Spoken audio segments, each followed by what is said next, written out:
the Licorice Quartet. Why don't you tell us about how this came to be? In 2017, I just had a harsh awakening to the fact that time was moving much faster than I would prefer, and I was getting nostalgic for not having worked with Tim Smith at all in any kind of capacity other than his Umajets project. So we'd never officially had a songwriting project together, even though we dabbled in a variety of things, very minimal. So I approached him with that idea of just getting together to write for fun. But he was in Atlanta, and maybe we would do it long distance or what have you. He said that he was into that, and we should reach out to Eric, which I agreed to. We hadn't had any real connection, the three of us, since the Jellyfish days. So let's give it a shot. And then next thing we knew, Tim was flying out to LA, and the three of us just started throwing song ideas at each other just for fun. But happily, after about 4 weeks of doing this, we realized we had a batch of material we were very proud of, and what a shame if we didn't at least record it and share it with the audience that we knew was still out there. By some miracle, the fans have stayed with us over the years, and new ones have joined as well. Certainly they showed up for my solo endeavors and various side projects I've had. So it was just like, man, they're out there waiting. Let's give them some more music. But that was another 3 years of very intense labor of love to make that happen. And so you have the first EP, Threesome Volume 1. Yes, the Threesome EP from a three-piece that's calling itself a quartet. Exactly. Fun with words. It's a very Douglas Adams kind of Hitchhiker's Guide thing. Yes. And, how could I have to ask the obvious question? Why not just call it Jellyfish? It's so much the same people. Well, it's not really, and I mean you're right in some respects. I guess percentage-wise, there's as far as membership, but I mean Andy was not only the lead singer of Jellyfish, but he co-wrote so much of material, and he was a lyricist. It wouldn't make any sense from my perspective. I think it would be unfair to the audience as well. I think it would be a misnomer in every sense of the word. Nor was it our intention to do any kind of Jellyfish Phase 2. We had no agenda or calculated goal for the music itself. It has those sensibilities because that's what I always do. Eric and Tim share that aesthetic. But we didn't know if Imperial Drag or TV Eyes fans or Jellyfish fans would be 100% into this. I'm finding that most people are enjoying it, and that's great. We just want as many people to come to the party as possible. So if they find a Jellyfish nostalgia moment in their form, so be it. Excellent. Now, listening, throughout the span of your career, vintage keyboards are a huge part of your signature sound. Why don't you tell me a little bit about some of the keyboards that you used on Threesome Volume 1? Yeah, let's see. If I move the computer around, can you see the keyboards on the walls? You have way more keyboards in here than the sounds I hear on Jellyfish albums and on the Licorice Quartet. Yeah, no, for sure. I like electronics, particularly the evolution of the synthesizer from the 60s to the present. And obviously it's gone through a lot of varieties, and I have my preferences. It's fun to treasure hunt and always have the sound palette evolving, whether I'm doing session work or working on my own stuff. But what was your question specifically about? So tell me about the keyboards that you used on the Licorice Quartet on the first EP. Well, it was everything and anything. I mean, one minute I might be using a vintage Hohner pianette through an amp, which is a very traditional kind of 60s, early 70s keyboard sound. But then I might have a Casio or a Technics keyboard from the 2000s. I really enjoy a lot of the um, Asian manufacturer keyboards that are the one-man band variety. Obviously, Casio has been, and Yamaha have been the premier versions of that. But I'm in awe, as I started getting more and more into them, of just how many were made. I mean, there's so many variations by all these companies since the mid 80s. I mean, in the case of Casio, since the late 70s. And they all do one or two things a little different from each other, and they're all competing with each other, just like the regular synthesizer market. So it's like certain models have certain bells and whistles that usually are useless and and just comedic. Sometimes they are just funny, which is great. And then other times, what's one man's trash, another man's treasure kind of thing, you'll find some sounds that you can process through a guitar pedal board. And it's like, there's no synthesizer Moog ever made. There's no synthesizer that, Korg, Oberheim, Roland ever made that can do this. And it was $75 on Craigslist. Mostly because, as far as most people are concerned, it was a piece of trash. So I still really enjoy that. And, but I'm not precious about anything. It's whatever gets you to the finish line.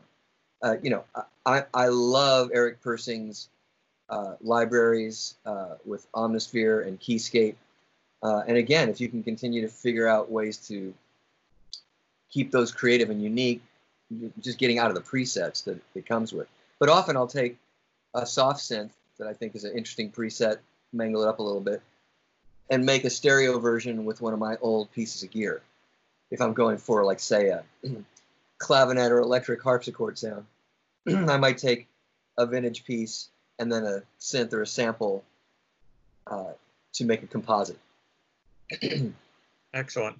I was going to ask about your interest in soft synths, given that you're surrounded by so much vintage keyboard, and if you were to to go out on the road, would you grab your old hardware, or would you take it all in a computer? Probably both, because half the old hardware is going to break. Right? I can't pay a guy to fix it, nor can you necessarily replace it if you're in Kansas City somewhere and it dies. But it's also just too damn cumbersome. I can't hire 5 people to wheel in a Rhodes like you did in the old days, or a B3 or something. And now there's so many surprising. I mean, the Kurzweil. My main controller is the Kurzweil Forte, and I even have the Kurzweil 2600 from the previous decade. I mean, those keyboards are so deep and do so much stuff, and the libraries are so impressive. And they're not like the real thing, but they almost give you. It's like in their attempt to give you a great electronic piano, like a good Wurlitzer or Rhodes or Pianette, they didn't do that, but they came up with something else in the process, which I find equally exciting and charming. And then you put it through all the crazy processing, and you literally can invent.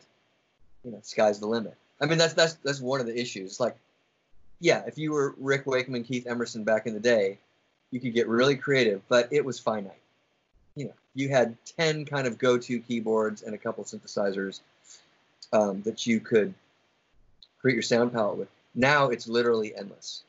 There are no limitations. Whatever you can conceive of. Sound design. My biggest challenge in making music as a session keyboard player or working on an arrangement is to not get bogged down in sound design, because you can just go down rabbit holes endlessly. Oh, that's neat. Oh, that's clever. Well, what if we did this?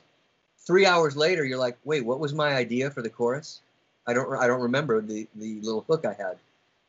That happens to me all the time. It's a real exercise in not letting that train wreck happen, derail. Yeah.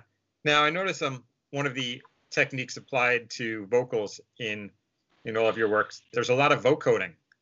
Do you have a particular vocoder that you lean on?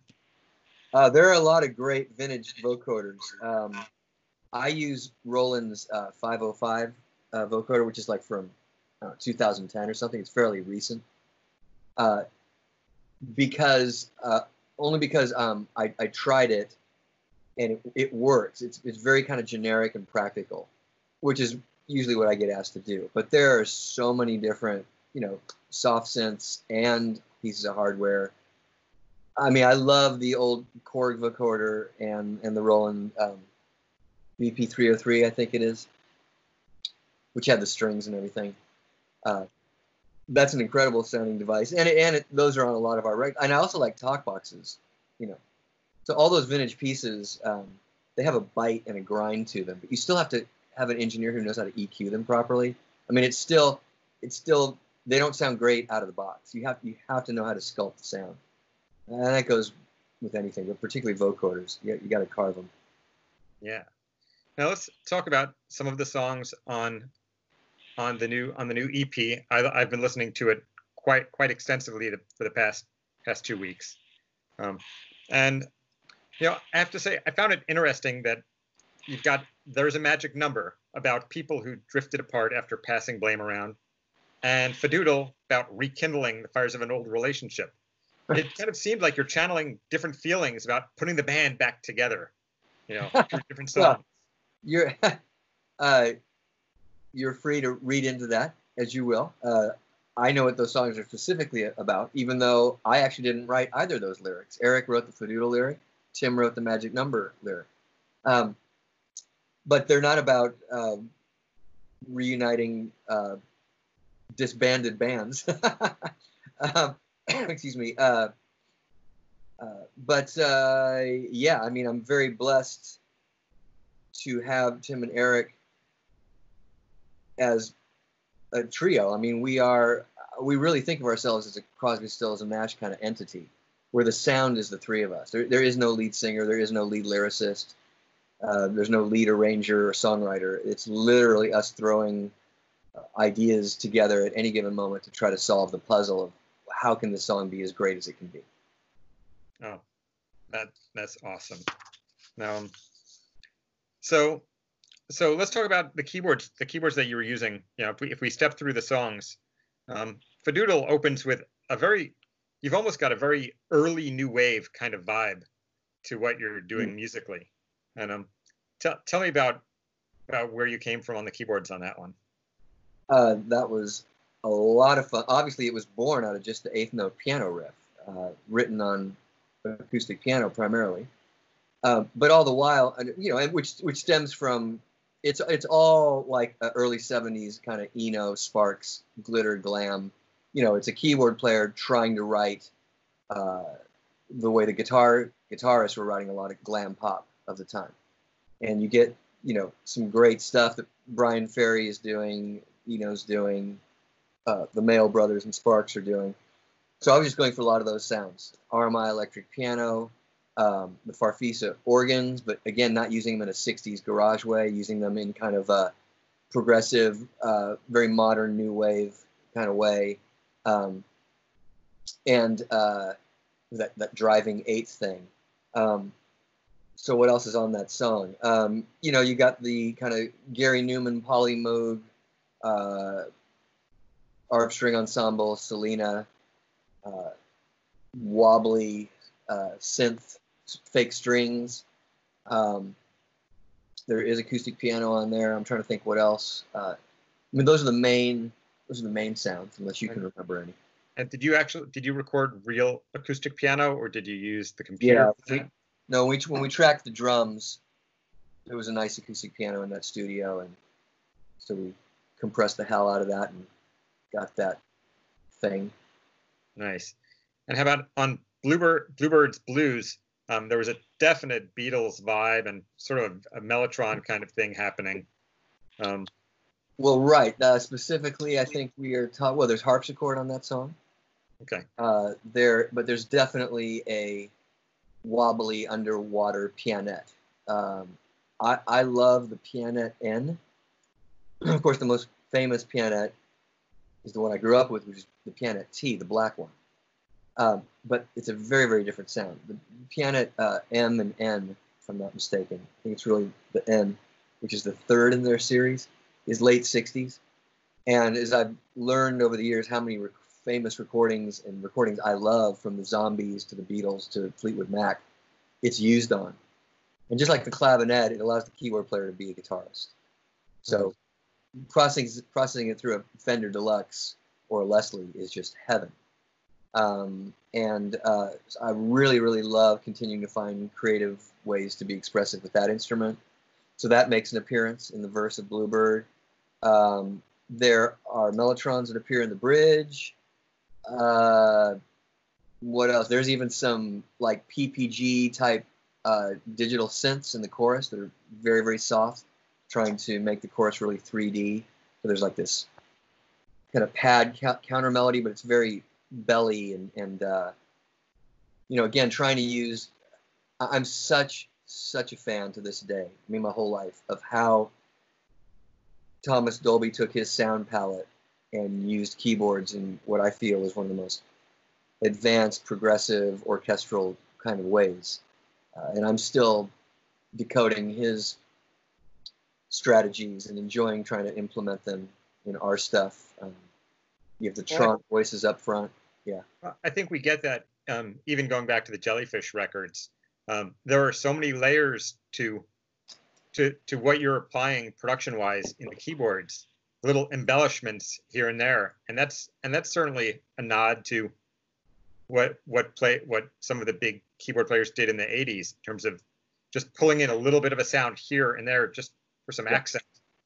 Yeah, I mean my biggest influences in terms of keyboards are what happened in the 60s, 70s, and then through the 80s, and then because in the 90s, keyboard work becomes sampling, and most of the equipment that's built at the time is to replicate organic instruments.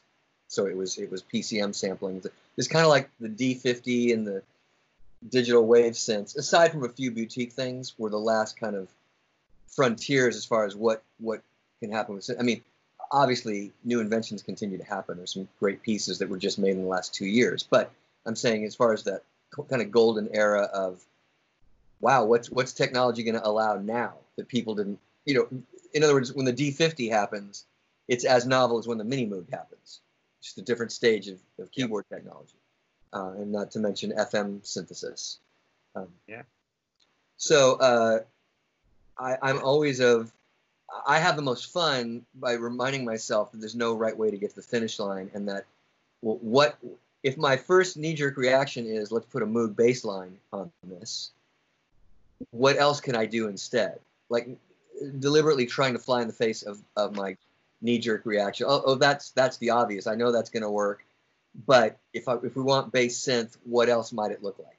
Kind of thing, just off the top of my head. Yeah. Moving on to There's a Magic Number. I think that shows the biggest variety of your keyboard sounds, sort of in a more direct manner. We've got that opening flutter type synth sound that occurs throughout the song. Then you've got these beautiful synth washes that come throughout the song, and behind that you have this tune that almost has a Sheryl Crow-like vibe. I hear you. Well, so there you described my challenge. So that song was based in an acoustic guitar bed. At its core, that's what it is. It's a beautiful folk song.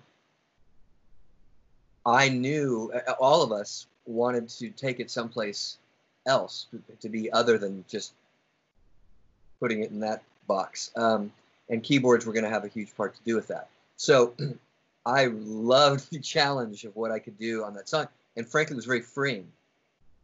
Because, the go-to would have been, all right, just hold the Hammond B3 pad in the background while the whirly plays it. It's like, no. How many times have we been there and done that? And it's always gratifying. But to me, at this point, it's not gratifying because it's so like, good Lord, I'm so tired of that. Everybody's just stopped doing that.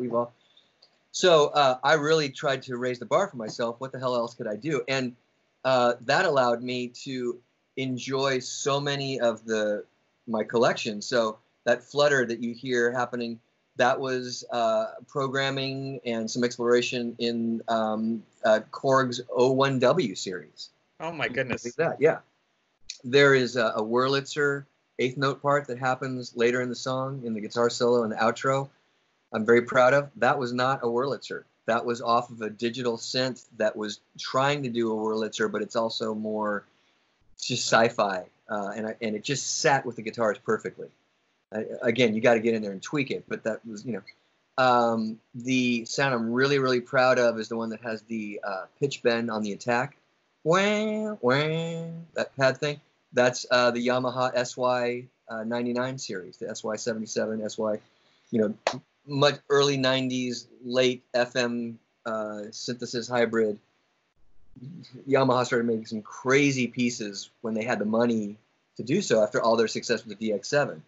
And a lot of those keyboards, because I was not an FM synthesis fan in the day, or let's just say folks like Eno used it well and creatively and to its potential. Everybody else just used the DX7 Rhodes sound, and I never wanted to hear the thing again as long as I lived. I was vehement about not having that anywhere near me.